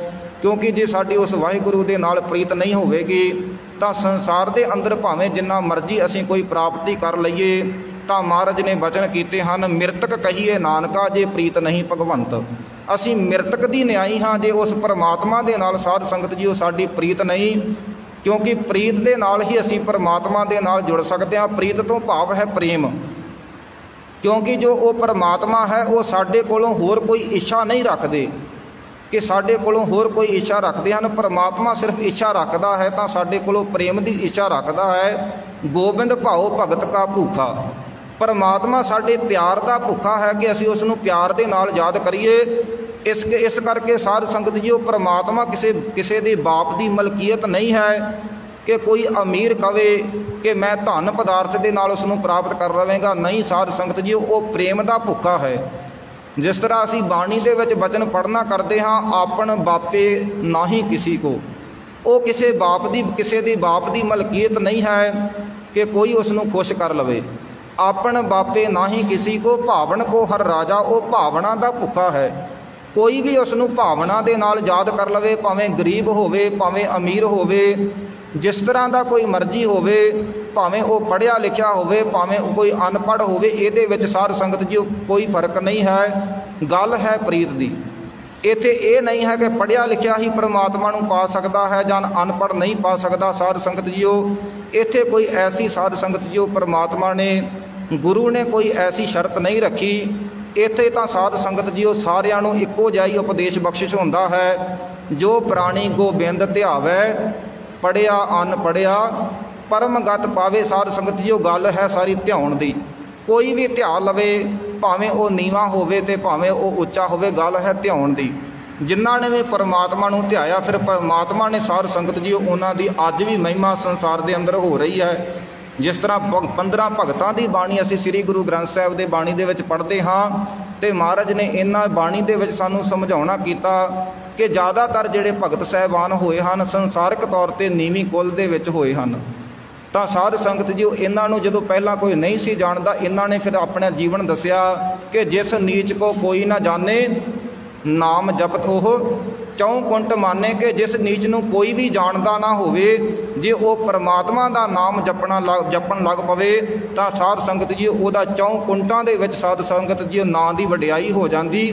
ਇਸ ਕਰਕੇ ਸਤਿਗੁਰੂ ਨੇ ਸਾਡੇ 'ਤੇ ਕਿਰਪਾ ਕੀਤੀ, ਸਾਨੂੰ ਪਾਵਨ ਉਪਦੇਸ਼ਾਂ ਰਾਹੀਂ ਸਮਝਾਉਣਾ ਕਰਦੇ ਹਨ ਕਿ ਉਹ ਨਿਮਾਣਿਆਂ ਨੂੰ ਵੀ ਮਾਣ ਦੇ ਦਿੰਦਾ ਹੈ। ਹਰ ਜੀਓ ਨਿਮਾਣਿਆ ਮਾਣ ਦਿਵਾਏ। ਕੋਈ ਨਿਮਾਣਾ ਬਣ ਕੇ ਉਸ ਦੀ ਸ਼ਰਨ ਵਿੱਚ ਆ ਜਾਵੇ, ਉਸ ਨੂੰ ਯਾਦ ਕਰਨ ਲੱਗ ਪਵੇ ਸਾਧ ਸੰਗਤ ਜੀਓ, ਉਹ ਉਸ ਨੂੰ ਵੀ ਵਡਿਆਈ ਦੇ ਕੇ ਆਪਣੇ ਬਰਾਬਰ 'ਤੇ ਬਿਠਾ ਲੈਂਦਾ ਹੈ। ਪਰਮਾਤਮਾ ਦੀ ਐਸੀ ਵਡਿਆਈ ਹੈ, ਹਰ ਜੀਓ ਨਿਮਾਣਿਆ ਮਾਣ ਦਿਵਾਏ। ਉਹ ਨਿਮਾਣਿਆਂ ਨੂੰ ਸਾਧ ਸੰਗਤ ਜੀਓ ਮਾਣ ਦਿੰਦਾ ਹੈ। ਜਿਸ ਤਰ੍ਹਾਂ ਗੁਰੂ ਨਾਨਕ ਪਾਤਸ਼ਾਹ ਦਾ ਬਚਨ ਹੈ ਕਿ ਜੋ ਸਾਡਾ ਅਸਲੀ ਮਿੱਤਰ ਹੈ, ਸਾਡੀ ਜੋ ਦੋਸਤੀ ਹੈ ਨੀਵਿਆਂ ਦੇ ਨਾਲ ਹੈ। ਨਾਨਕ ਤਿੰਨ ਕੇ ਸੰਗ ਸਾਥ ਵੱਡਿਆਂ ਸਿਉ ਕਿਆ ਰੀਸ, ਜਿੱਥੇ ਨੀਚ ਸਮਾਲੀਅਨ ਤਿੱਥੇ ਨਦਰ ਤੇਰੀ ਬਖਸ਼ੀਸ। ਕਿ ਜਿਹੜਾ ਨੀਵਾਂ ਹੋ ਕੇ ਉਹਦੀ ਸ਼ਰਨ ਦੇ ਵਿੱਚ ਆਉਂਦਾ ਹੈ, ਉੱਥੇ ਉਹਦੀ ਬਖਸ਼ਿਸ਼ ਹੁੰਦੀ ਹੈ। ਜਿਹੜਾ ਸਾਧ ਸੰਗਤ ਜੀ ਉਹ ਉੱਚਾ ਹੋ ਕੇ ਆਪਣੇ ਆਪ ਨੂੰ ਕੁਝ ਸਮਝ ਕੇ ਇਸ ਦਰ ਦੇ ਉੱਤੇ ਆਉਂਦਾ ਹੈ, ਉਸ ਨੂੰ ਕੁਝ ਪ੍ਰਾਪਤ ਨਹੀਂ ਹੁੰਦਾ। ਇੱਥੇ ਜਿਹੜਾ ਨੀਵਾਂ ਹੋ ਕੇ ਆਉਂਦਾ ਹੈ ਉਸ ਨੂੰ ਹੀ ਪ੍ਰਾਪਤ ਹੁੰਦਾ ਹੈ। ਕਿਉਂਕਿ ਗੁਰਬਾਣੀ ਦੇ ਵਿੱਚ ਮਹਾਰਾਜ ਨੇ ਦੱਸਿਆ ਹੋਇਆ ਹੈ ਕਿ ਆਪਸ ਕੋ ਜੋ ਜਾਣੇ ਨੀਚਾ, ਸੋ ਗਣੀਏ ਸਭ ਤੇ ਉੱਚਾ। ਜਾ ਕਾ ਮਨ ਹੋਏ ਸਗਲ ਕੀ ਰੀਨਾ, ਹਰ ਹਰ ਨਾਮ ਤਿਨ ਘਟ ਘਟ ਚੀਨਾ। ਮਨ ਆਪਣੇ ਤੇ ਬੁਰਾ ਮਟਾਨਾ, ਵੇਖੇ ਸਗਲ ਸ੍ਰਿਸ਼ਟ ਸਾਜਨਾ। ਕਿ ਜੋ ਆਪਣੇ ਅੰਦਰੋਂ ਇਹ ਮੇਰ ਤਿਰ ਖਤਮ ਕਰ ਲਵੇ, ਸਾਰਿਆਂ ਨੂੰ ਇੱਕ ਦ੍ਰਿਸ਼ਟੀ ਦੇ ਨਾਲ ਵੇਖੇ, ਤਾਂ ਫਿਰ ਸਾਧ ਸੰਗਤ ਜੀ ਉਹ ਪਰਮਾਤਮਾ ਵੀ ਉਸ ਦੇ ਨਾਲ ਪਿਆਰ ਕਰਦਾ ਹੈ। ਜਿਹੜਾ ਸਾਰਿਆਂ ਦੇ ਨਾਲ ਸਾਧ ਸੰਗਤ ਜੀ ਉਹ ਇੱਕ ਦ੍ਰਿਸ਼ਟੀ ਦੇ ਨਾਲ ਵੇਖਦਾ ਹੈ, ਕਿਸ ਦੇ ਨਾਲ ਨਫ਼ਰਤ ਨਹੀਂ ਕਰਦਾ, ਕਿਸ ਨੂੰ ਮਾੜਾ ਬੋਲਦਾ ਨਹੀਂ, ਕਿਉਂਕਿ ਉਹਨੂੰ ਪਤਾ ਲੱਗ ਗਿਆ ਕਿ ਘਟ ਘਟ ਵਸੇ, ਕਿ ਉਹ ਪਰਮਾਤਮਾ ਸਾਰਿਆਂ ਘਟਾਂ ਦੇ ਵਿੱਚ ਵਸ ਰਿਹਾ ਹੈ। ਜੇ ਅਸੀਂ ਕਿਸ ਨੂੰ ਮਾੜਾ ਬੋਲਾਂਗੇ ਤਾਂ ਕਿਸ ਨੂੰ ਨਹੀਂ ਬੋਲਾਂਗੇ, ਉਹ ਪਰਮਾਤਮਾ ਨੂੰ ਹੀ ਬੋਲਾਂਗੇ, ਕਿਉਂਕਿ ਉਹ ਸਾਰਿਆਂ ਦੇ ਅੰਦਰ ਬੈਠਾ ਹੋਇਆ ਹੈ। ਇਸ ਕਰਕੇ ਸਤਿਗੁਰੂ ਜੀ ਬਾਣੀ ਦੇ ਵਿੱਚ ਸਮਝਾਉਣਾ ਕਰਦੇ ਕਿ ਇਹਨਾਂ ਗੱਲਾਂ ਦਾ ਅਸੀਂ ਖਿਆਲ ਰੱਖਣਾ ਹੈ। ਜਦੋਂ ਅਸੀਂ ਇਸ ਮਾਰਗ 'ਤੇ ਚੱਲਣਾ ਤੇ ਕਿਸ ਨੂੰ ਵੀ ਫਿੱਕਾ ਸ਼ਬਦ ਨਹੀਂ ਬੋਲਣਾ। ਫਿੱਕਾ ਨਾ ਗਲਾਏ ਸਭਨਾ ਮੈਂ ਸੱਚਾ ਧਣੀ। ਉਹ ਸੱਚਾ ਧਣੀ ਸਾਰਿਆਂ ਦੇ ਨਾਲ ਵਿੱਚ ਬੈਠਾ ਹੈ। ਜੇ ਉਸ ਦੇ ਨਾਲ ਅਸੀਂ ਪਿਆਰ ਪਾਉਣਾ ਚਾਹੁੰਦੇ ਹਾਂ ਤਾਂ ਪਹਿਲਾਂ ਇਹ ਉਹਦੇ ਸਰਗੁਣ ਸਰੂਪ ਦੇ ਨਾਲ ਸਾਨੂੰ ਪਿਆਰ ਕਰਨਾ ਪਵੇਗਾ, ਕਿਉਂਕਿ ਦੋ ਰੂਪ ਹਨ ਉਸਦੇ। ਇੱਕ ਨਿਰਗੁਣ ਹੈ, ਜਿੱਥੋਂ ਸਾਨੂੰ ਸਵਾਸ ਦੇ ਕੇ ਆ ਸਪੇਸ ਦੇ ਵਿੱਚੋਂ ਸਤਿਗੁਰੂ ਸਾਨੂੰ ਪਾਲ ਰਹੇ ਹਨ, ਤੇ ਦੂਸਰਾ ਸਰੂਪ ਹੈ ਉਹਦਾ ਸਰਗੁਣ। ਤੇ ਜ਼ਿਆਦਾਤਰ ਜੀਵ ਨਿਰਗੁਣ ਸਰੂਪ ਦੀ ਨਿਰਗੁਣ ਸਰੂਪ ਦੇ ਵਿੱਚ ਉਸ ਪਰਮਾਤਮਾ ਦੀ ਜੀਵ ਆਰਾਧਨਾ ਕਰਦੇ ਹਨ, ਤੇ ਦੂਸਰੇ ਪਾਸੇ ਜਿਹੜਾ ਉਹਦਾ ਸਰਗੁਣ ਸਰੂਪ ਹੈ ਉਸ ਦੇ ਨਾਲ ਨਫ਼ਰਤ ਕਰਦੇ ਹਨ। ਸਾਧ ਸੰਗਤ ਜੀ ਇਸ ਤਰ੍ਹਾਂ ਉਸ ਦੇ ਨਾਲ ਜੁੜਿਆ ਨਹੀਂ ਜਾਵੇਗਾ ਕਿ ਇੱਕ ਰੂਪ ਦੀ ਅਸੀਂ ਉਹਦੀ ਆਰਾਧਨਾ ਕਰਦੇ, ਦੂਸਰੇ ਰੂਪ ਦੇ ਨਾਲ ਉਹਦੇ ਨਫ਼ਰਤ ਕਰਾਂਗੇ ਤਾਂ ਉਸ ਦੇ ਨਾਲ ਜੁੜਿਆ ਨਹੀਂ ਜਾਵੇਗਾ। ਕਿਉਂਕਿ ਜੇ ਇਸ ਤਰ੍ਹਾਂ ਅਸੀਂ ਜੀਵਨ ਦੇ ਅੰਦਰ ਵਿਚਰਾਂਗੇ ਤਾਂ ਫਿਰ ਸਾਧ ਸੰਗਤ ਜੀ ਉਹ ਜਿਹੜਾ ਰਸ ਪਰਮਾਤਮਾ ਦੇ ਨਾਮ ਦਾ ਸਾਨੂੰ ਜੀਵਨ ਦੇ ਅੰਦਰ ਨਹੀਂ ਆਵੇਗਾ। ਕਿਉਂਕਿ ਸਤਿਗੁਰੂ ਜੀ ਬਾਣੀ ਦੇ ਵਿੱਚ ਇਹ ਬਚਨ ਕਰਦੇ ਹਨ, ਨਾਨਕ ਫਿੱਕਾ ਬੋਲਿਆ ਤਨ ਮਨ ਫਿੱਕਾ ਹੋਵੇ। ਸਾਡੇ ਅੰਦਰ ਫਿੱਕਾ ਹੀ ਸਭ ਕੁਝ ਹੋ ਜਾਵੇਗਾ ਜੇ ਅਸੀਂ ਕਿਸ ਨੂੰ ਫਿੱਕਾ ਸ਼ਬਦ ਬੋਲਾਂਗੇ ਜਾਂ ਕਿਸੇ ਦੀ ਨਿੰਦਿਆ ਕਰਾਂਗੇ। ਕਿਉਂਕਿ ਨਿੰਦਿਆ ਜੇ ਕਰਨੀ ਹੈ ਤਾਂ ਆਪਣੇ ਔਗਣਾਂ ਨੂੰ ਵੇਖਣਾ ਹੈ ਆਪਣੇ ਅੰਦਰੋਂ, ਕਿਸੇ ਦੀ ਨਿੰਦਿਆ ਨਹੀਂ ਕਰਨੀ। ਕਿਉਂਕਿ ਗੁਰਬਾਣੀ ਦੇ ਵਿੱਚ ਸਤਿਗੁਰੂ ਜੀ ਬਚਨ ਕੀਤੇ ਹਨ ਕਿ ਨਿੰਦਾ ਭਲੀ ਕਿਸੇ ਕੀ ਨਾਹੀ, ਮਨਮੁਖ ਮੁਗਧ ਕਰਨ ਮੂੰਹ ਕਾਲੇ ਤਿੰਨਾ ਨਿੰਦਕਾਂ ਨਰਕੇ ਘੋਰ ਪਵਨ। ਪਰਮਾਤਮਾ ਦੇ ਨਾਲ ਤੇ ਗੱਲ ਜੁੜਨ ਦੀ ਦੂਰ ਦੀ ਹੈ, ਮੂੰਹ ਕਾਲਾ ਕਰਕੇ ਨਰਕਾਂ ਦੇ ਵਿੱਚ ਸੁੱਟ ਦਿੱਤਾ ਜਾਵੇਗਾ ਜਿਹੜਾ ਮਨੁੱਖ ਕਿਸੇ ਦੀ ਨਿੰਦਿਆ ਕਰਦਾ। ਇਸੇ ਪ੍ਰਕਾਰ ਸਾਧ ਸੰਗਤ ਜੀ ਨਾ ਕਿਸੇ ਦੇ ਨਾਲ ਅਸੀਂ ਨਿੰਦਿਆ ਕਰਨੀ ਹੈ, ਕਿਸੇ ਦੀ ਨਿੰਦਿਆ ਕਰਨੀ ਹੈ, ਨਾ ਕਿਸੇ ਦੇ ਨਾਲ ਵੈਰ ਕਰਨਾ ਹੈ। ਕਿਉਂਕਿ ਸਾਰੇ ਉਹ ਪਰਮਾਤਮਾ ਦੇ ਹੀ ਰੂਪ ਹਨ। ਅਵਲ ਅੱਲੇ ਨੂਰ ਅਪਾਇਆ ਕੁਦਰਤ ਕੇ ਸਭ ਬੰਦੇ, ਏਕ ਨੂਰ ਤੇ ਸਭ ਜਗ ਉਪਜਿਆ ਕੌਣ ਭਲੇ ਕੋ ਮੰਦੇ। ਲੋਕਾਂ ਭਰਮ ਨਾ ਭੂਲੋ ਭਾਈ, ਖਾਲਕ ਖਲਕ ਖਲਕ ਮੈਂ ਖਾਲਕ ਖਲਕ ਵਸੇ ਰੱਬ ਮਾਹੀ। ਜ਼ਿਆਦਾਤਰ ਜੀਵ ਜਿਹੜਾ ਇਸੇ ਭਰਮ ਦੇ ਵਿੱਚ ਹਨ ਕਿ ਪਰਮਾਤਮਾ ਕਿਤੇ ਦੂਰ ਬੈਠਾ ਹੋਇਆ ਹੈ, ਪਰ ਗੁਰਬਾਣੀ ਸਾਨੂੰ ਦੱਸ ਰਹੀ ਹੈ ਵੀ ਪਰਮਾਤਮਾ ਖਲਕਤ ਦੇ ਵਿੱਚ ਵਸ ਰਿਹਾ ਹੈ। ਜੇ ਅਸੀਂ ਖਲਕਤ ਨੂੰ ਪਿਆਰ ਕਰਨ ਲੱਗ ਪਵਾਂਗੇ ਤਾਂ ਸਾਡਾ ਉਸ ਨਿਰੰਕਾਰ ਦੇ ਨਾਲ ਪਿਆਰ ਪੈ ਜਾਵੇਗਾ। ਇਸ ਕਰਕੇ ਸਾਧ ਸੰਗਤ ਜੀ ਉਹ ਕੋਸ਼ਿਸ਼ ਕਰਨੀ ਹੈ ਜੀਵਨ ਦੇ ਵਿੱਚ ਵਿਚਰਦਿਆਂ ਹੋਇਆਂ ਸਤਿਗੁਰੂ ਦੇ ਇਹਨਾਂ ਬਚਨਾਂ ਨੂੰ ਧਾਰਨ ਕਰਨਾ ਹੈ ਕਿ ਹਮ ਸਭ ਤੇ ਕਬੀਰ ਸਭ ਤੇ ਹਮ ਬੁਰੇ, ਹਮ ਤਜ ਭਲੋ ਸਭ ਕੋਏ। ਜਿਨ ਐਸਾ ਕਰ ਬੂਝਿਆ ਮੀਤ ਹਮਾਰਾ ਸੋਏ। ਕਿ ਸਭ ਤੋਂ ਜੋ ਬੁਰੇ ਹਾਂ ਅਸੀਂ ਹਾਂ, ਬਾਕੀ ਸਭ ਸਾਡੇ ਤੋਂ ਚੰਗੇ ਹਨ। ਜਦੋਂ ਇਹ ਸਾਡੇ ਅੰਦਰ ਭਾਵਨਾ ਬਣ ਜਾਵੇਗੀ ਤਾਂ ਫਿਰ ਸਾਧ ਸੰਗਤ ਜੀ ਸੰਸਾਰ ਦੇ ਅੰਦਰ ਕੁਝ ਵੀ ਸਾਨੂੰ ਮਾੜਾ ਨਹੀਂ ਦਿਖਾਈ ਦੇਵੇਗਾ, ਕਿਉਂਕਿ ਮਹਾਰਾਜ ਵਚਨ ਕਰਦੇ ਹਨ ਗੁਰਬਾਣੀ ਦੇ ਵਿੱਚ ਕਿ ਜਦੋਂ ਅਸੀਂ ਇਹ ਸਾਡੇ ਅੰਦਰ ਭਾਵਨਾ ਬਣ ਜਾਂਦੀ ਹੈ ਕਿ ਆਪ ਨਾ ਚੰਗੇ ਆਖੀਏ ਬੁਰਾ ਨਾ ਦਿਸੈ, ਕੋਈ ਆਪਣੇ ਆਪ ਨੂੰ ਜਦੋਂ ਅਸੀਂ ਚੰਗੇ ਨਹੀਂ ਸਮਝਾਂਗੇ ਤਾਂ ਸਾਨੂੰ ਕੋਈ ਵੀ ਬੁਰਾ ਨਹੀਂ ਦਿਖੇਗਾ। ਜੇ ਆਪਣੇ ਆਪ ਨੂੰ ਅਸੀਂ ਸਮਝਣ ਲੱਗ ਪੈਂਦੇ ਹਾਂ ਕਿ ਬਹੁਤ ਚੰਗੇ ਹਾਂ, ਤਾਂ ਫਿਰ ਸਾਧ ਸੰਗਤ ਜੀ ਅਸੀਂ ਦੂਸਰੇ ਨੂੰ ਮਾੜਾ ਕਹਿ ਦੇਵਾਂਗੇ। ਇਸ ਕਰਕੇ ਗੁਰਬਾਣੀ ਦੇ ਵਿੱਚ ਸਾਨੂੰ ਸਤਿਗੁਰੂ ਜੀ ਨੇ ਇਹ ਬਚਨ ਦੱਸੇ ਹਨ ਕਿ ਇਸ ਮਾਰਗ ਦੇ ਉੱਤੇ ਚੱਲਦਿਆਂ ਹੋਇਆਂ ਅਸੀਂ ਨਿਮਰਤਾ ਧਾਰਨ ਕਰਨੀ ਹੈ। ਨਿਮਰਤਾ ਦੇ ਵਿੱਚ ਆਣ ਕੇ ਇਸ ਤਰ੍ਹਾਂ ਸਤਿਗੁਰੂ ਦੇ ਚਰਨਾਂ ਦੇ ਵਿੱਚ ਬੇਨਤੀ ਕਰਨੀ ਹੈ ਕਿ ਸਤਿਗੁਰੂ ਜੀ ਅਸੀਂ ਤੁਹਾਡੀ ਸ਼ਰਨ ਦੇ ਵਿੱਚ ਆਏ ਹਾਂ। ਨਾਨਕ ਦਾਸ ਸਦਾ ਸਰਨਾਈ ਦੂਸਰ ਲਵੇ ਨਾ ਲਾਵਣਾ, ਕਿ ਅਸੀਂ ਹੇ ਨਾਨਕ ਅਸੀਂ ਤੁਹਾਡੀ ਸ਼ਰਨ ਦੇ ਵਿੱਚ ਆਏ ਹਾਂ, ਸਾਡੇ 'ਤੇ ਕਿਰਪਾ ਕਰੋ। ਅਸੀਂ ਦੂਸਰੇ ਦੇ ਨਾਲ ਜੁੜਨਾ ਨਹੀਂ ਚਾਹੁੰਦੇ। ਦੂਸਰ ਲਵੇ ਨਾ ਲਾਵਣਾ, ਦੂਸਰ ਤੋਂ ਭਾਵ ਹੈ ਮਾਇਆ। ਸਾਨੂੰ ਆਪਣੇ ਚਰਨਾਂ ਦੇ ਨਾਲ ਜੋੜ ਲਵੋ। ਇਸ ਕਰਕੇ ਜੇ ਅਸੀਂ ਉਸ ਦੇ ਚਰਨਾਂ ਦੇ ਨਾਲ ਜੁੜਨਾ ਚਾਹੁੰਦੇ ਹਾਂ ਤਾਂ ਸਾਧ ਸੰਗਤ ਜੀ ਜੀਵਨ ਦੇ ਅੰਦਰ ਗੁਰੂ ਦੇ ਦੱਸੇ ਹੋਏ ਅਨੁਸਾਰ ਸਾਨੂੰ ਚੱਲਣਾ ਪਵੇਗਾ। ਕਿਉਂਕਿ ਜਿਸ ਤਰ੍ਹਾਂ ਇੱਕ ਡਾਕਟਰ ਹੈ, ਡਾਕਟਰ ਦੇ ਕੋਲ ਜਦੋਂ ਅਸੀਂ ਦਵਾਈ ਲੈਣ ਵਾਸਤੇ ਜਾਂਦੇ ਹਾਂ ਤਾਂ ਉਹ ਡਾਕਟਰ ਸਾਨੂੰ ਸਾਧ ਸੰਗਤ ਜੀ ਦਵਾਈ ਦੇ ਨਾਲ ਪਰਹੇਜ਼ ਦੱਸਦਾ ਹੈ। ਤਾਂ ਜੇ ਅਸੀਂ ਦਵਾਈ ਵੀ ਖਾਂਦੇ ਹਾਂ ਤੇ ਉਹ ਪਰਹੇਜ਼ ਦੱਸੇ ਹੋਏ ਨਹੀਂ ਕਰਾਂਗੇ ਤੇ ਉਹ ਦਵਾਈ ਸਾਡੇ ਉੱਤੇ ਅਸਰ ਨਹੀਂ ਕਰੇਗੀ। ਇਸੇ ਤਰ੍ਹਾਂ ਸਾਧ ਸੰਗਤ ਜੀ ਉਹ ਨਾਮ ਸਿਮਰਨ ਦਾਰੂ ਹੈ। ਤਾਂ ਜਿਹੜੇ ਇਹ ਸਤਿਗੁਰੂ ਜੀ ਨੇ ਨਿੰਦਿਆ, ਚੁਗਲੀ, ਈਰਖਾ, ਦਵੈਤ ਇਹ ਪਰਹੇਜ਼ ਰੱਖਣੇ ਹਨ। ਜਦੋਂ ਸਾਧ ਸੰਗਤ ਜੀ ਇਹ ਪਰਹੇਜ਼ ਰੱਖਾਂਗੇ ਫਿਰ ਜ਼ਿਆਦਾ ਸਿਮਰਨ ਕਰਨ ਦੀ ਲੋੜ ਨਹੀਂ ਪਵੇਗੀ। ਫਿਰ ਥੋੜ੍ਹਾ ਵੀ ਸਿਮਰਨ ਕਰਾਂਗੇ ਤੇ ਸਾਨੂੰ ਉਹਦੇ ਵਿੱਚ ਰਸ ਆਵੇਗਾ ਜਦੋਂ ਇਹ ਅਸੀਂ ਪਰਹੇਜ਼ ਰੱਖ ਲਵਾਂਗੇ। ਇਸੇ ਕਰਕੇ ਸਾਧ ਸੰਗਤ ਜੀ ਸਾਨੂੰ ਵਾਰ-ਵਾਰ ਗੁਰਬਾਣੀ ਦੇ ਵਿੱਚ ਸਤਿਗੁਰੂ ਜੀ ਇਹਨਾਂ ਸ਼ਬਦਾਂ ਦੇ ਰਾਹੀਂ ਸੁਚੇਤ ਕਰਦੇ ਹਨ ਕਿ ਕਿਸ ਦੇ ਨਾਲ ਵੈਰ ਨਹੀਂ ਕਰਨਾ, ਕਿਸ ਨੂੰ ਫਿੱਕਾ ਬੋਲਣਾ ਨਹੀਂ, ਕਿਉਂਕਿ ਮਾਲਕ ਸਾਰਿਆਂ ਦੇ ਅੰਦਰ ਬੈਠਾ ਹੋਇਆ ਹੈ। ਵਾਵਾ ਵੈਰ ਨਾ ਕਰਿਓ ਕਾਹੂ, ਘਟ ਘਟ ਅੰਤਰ ਬ੍ਰਹਮ ਸਮਾਹੂ, ਕਿਉਂਕਿ ਉਹ ਨਿਰਵੈਰ ਹੈ। ਤੇ ਜੇ ਅਸੀਂ ਉਸ ਦੇ ਨਾਲ ਜੁੜਨਾ ਚਾਹੁੰਦੇ ਹਾਂ ਤੇ ਸਾਨੂੰ ਵੀ ਨਿਰਵੈਰ ਹੋਣਾ ਪਵੇਗਾ। ਉਹ ਨਿਰਭਉ ਹੈ, ਕਿਸ ਤੋਂ ਡਰਦਾ ਨਹੀਂ। ਤਾਂ ਅਸੀਂ ਵੀ ਉਸ ਦੇ ਨਾਲ ਜੁੜ ਸਕਦੇ ਹਾਂ। ਨਿਰਭਉ ਜਪੇ ਸਗਲ ਭਉ ਮਿਟੇ, ਜਪ ਜਪ ਕੇ ਅਸੀਂ ਨਿਰਭਉ ਹੋ ਸਕਦੇ ਹਾਂ। ਕਿਸ ਤੋਂ ਸਾਧ ਸੰਗਤ ਜੀ ਡਰਨ ਦੀ ਲੋੜ ਨਹੀਂ। ਸਾਰਿਆਂ ਦੇ ਅੰਦਰ ਉਹ ਆਪ ਹੀ ਬੈਠਾ ਹੋਇਆ ਹੈ। ਇਸ ਕਰਕੇ ਸਤਿਗੁਰੂ ਜੀ ਬਾਣੀ ਦੇ ਵਿੱਚ ਸਮਝਾਉਣਾ ਕਰਦੇ ਕਿ ਨਿਰਭਉ ਹੋਏ ਭਜੋ ਭਗਵਾਨ, ਸਾਧ ਸੰਗਤ ਮਿਲ ਕੀਨੋ ਦਾਨ। ਜਦੋਂ ਅਸੀਂ ਸੰਗਤ ਦੇ ਵਿੱਚ ਆ ਜਾਂਦੇ ਹਾਂ, ਗੁਰੂ ਦੇ ਬਚਨ ਸਰਵਣ ਕਰਕੇ, ਸਿਮਰਨ ਕਰਕੇ ਇਹ ਸਾਡਾ ਮਨ ਨਿਰਭਉ ਹੋ ਜਾਂਦਾ। ਸਾਡੇ ਅੰਦਰੋਂ ਕਿਸ ਵੀ ਪ੍ਰਕਾਰ ਦਾ ਡਰ ਨਹੀਂ ਰਹਿ ਜਾਂਦਾ। ਅਸੀਂ ਆਨੰਦ ਅਵਸਥਾ ਦੇ ਵਿੱਚ ਸਾਡਾ ਜੀਵਨ ਹੋ ਜਾਂਦਾ। ਤਾਂ ਫਿਰ ਸਦਾ ਹੀ ਸਤਿਗੁਰੂ ਦੇ ਚਰਨਾਂ ਦੇ ਵਿੱਚ ਅਸੀਂ ਇਹ ਬੇਨਤੀ ਕਰਨੀ ਹੈ ਕਿ ਨਾਨਕ ਦਾਸ ਸਦਾ ਸਰਨਾਈ ਦੂਸਰ ਲਵੇ ਨਾ ਲਾਵਣਾ। ਸਤਿਗੁਰੂ ਜੀ ਐਸੀ ਕਿਰਪਾ ਸਾਡੇ 'ਤੇ ਬਣਾਈ ਰੱਖੋ ਕਿ ਅਸੀਂ ਸਦਾ ਹੀ ਤੁਹਾਡੇ ਚਰਨਾਂ ਦੇ ਨਾਲ ਜੁੜੇ ਲਈਏ। ਇਹ ਦੂਸਰੇ ਦੇ ਨਾਲ ਨਾ ਅਸੀਂ ਜੁੜੀਏ ਕਿ ਸਾਡਾ ਜਿਹੜਾ ਜੀਵਨ ਆ ਇਹ ਕਿਤੇ ਵਿਅਰਥ ਨਾ ਚਲਿਆ ਜਾਵੇ। ਇਸ ਕਰਕੇ ਸਤਿਗੁਰੂ ਦੇ ਚਰਨਾਂ ਦੇ ਵਿੱਚ ਅਸੀਂ ਉਹਦੀ ਸ਼ਰਨ ਦੇ ਵਿੱਚ ਆਏ ਹਾਂ। ਇਹ ਬੇਨਤੀ ਕਰਨੀ ਹੈ ਸਤਿਗੁਰੂ ਦੇ ਚਰਨਾਂ ਦੇ ਵਿੱਚ ਕਿ ਅਬ ਕੀ ਵਾਰ ਬਖਸ਼ ਬੰਦੇ ਕੋ ਬੌਰ ਨਾ ਭੌਜਲ ਫੇਰਾ। ਸੋ ਇੰਨੇ ਹੀ ਬਚਨਾਂ ਦੇ ਨਾਲ ਅੱਜ ਦੇ ਦੀਵਾਨ ਦੀ ਇੱਥੇ ਸਮਾਪਤੀ ਹੈ, ਕਥਾ ਵਿਚਾਰਾਂ ਦੀ। ਇੰਨੇ ਸ਼ਬਦ ਬੋਲਦਿਆਂ ਏਕ ਨਹੀਂ ਸਾਧ